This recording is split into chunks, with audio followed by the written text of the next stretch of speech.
You want me to tell you why I stopped you, or are you going to keep talking over me? Why'd y'all stop me? Keyshawn Shaheed Price was leaving a high school football game in September when San Diego police officers stopped him, allegedly for speeding.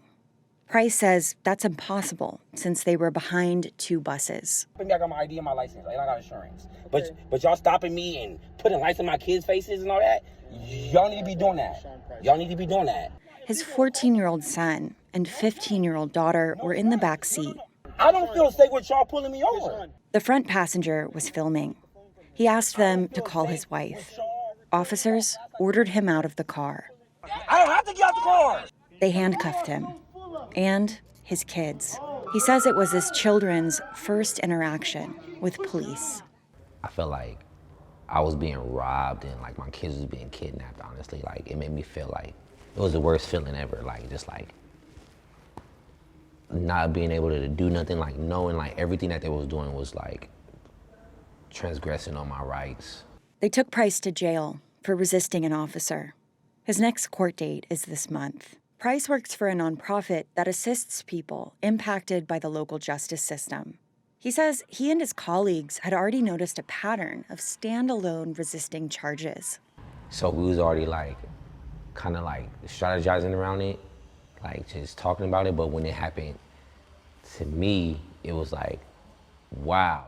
They requested data from the city attorney. All cases where the only charge was resisting from January 2024 through October 2025. That data show Black people are about 9 times likelier than white people to be charged by San Diego law enforcement with resisting and nothing else. SDPD spokesperson Cesar Jimenez said by email that this statistic doesn't tell the whole story. He says every citation for resisting is based on probable cause. The data includes more than 1,300 cases where the only charge is resisting. That's about 2 a day. San Diego's city attorney declined to prosecute about 1,000 of them. The person's charged, it gets dismissed, the judge never sees it, and then rinse and repeat over and over and over. Scott Holmes is a civil rights attorney and law professor in Durham, North Carolina. And no one is keeping up with the magnitude of the problem or quantifying it or presenting it to the public. Holmes noticed a pattern with his clients and started researching resisting charges. There was a high correlation between people being stopped without any reasonable suspicion or any grounds, and then arguing or complaining about it, and then ending up with a resisting charge to punish them for arguing about their interaction. Holmes found in Durham, 90% of people charged with resisting and no other major offense were Black. And most of those charges were never prosecuted. To him, that's a red flag. It really is a signal more that the police have engaged in misconduct than the person's guilty of the crime. He says many of these cases are unconstitutional. If the only person only charged with resisting arrest, the question is, well, arrest for what? What was the legal duty that brought this person before you that made them obligated to comply with your orders?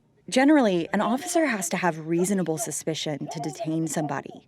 Heated words aren't enough. Unless your words are fighting words or you're actually verbally threatening the safety of the officer, you can express your disapproval of how things are going in the most strong terms and be fully protected under the First Amendment. Spokesperson Cesar Jimenez said if someone believes their rights have been violated, they can file a complaint.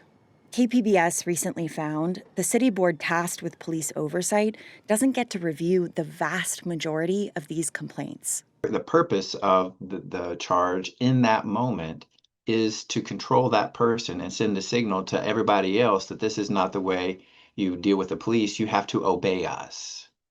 And so the impact of it is to dissuade other members of the vulnerable community from asserting themselves. Holmes says using criminal laws to control Black people has been a tactic since slavery ended.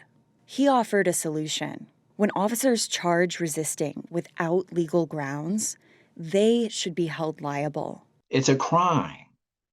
And if prosecutors started prosecuting it as crimes, prosecuting the police every time they stopped somebody without reasonable suspicion and laid their hands on them and assaulted them and put their kids in handcuffs and charged them with false imprisonment or kidnapping, then police would stop it. This is the way criminals are supposed to be deterred by criminal prosecution. Katie Hyson, KPBS News.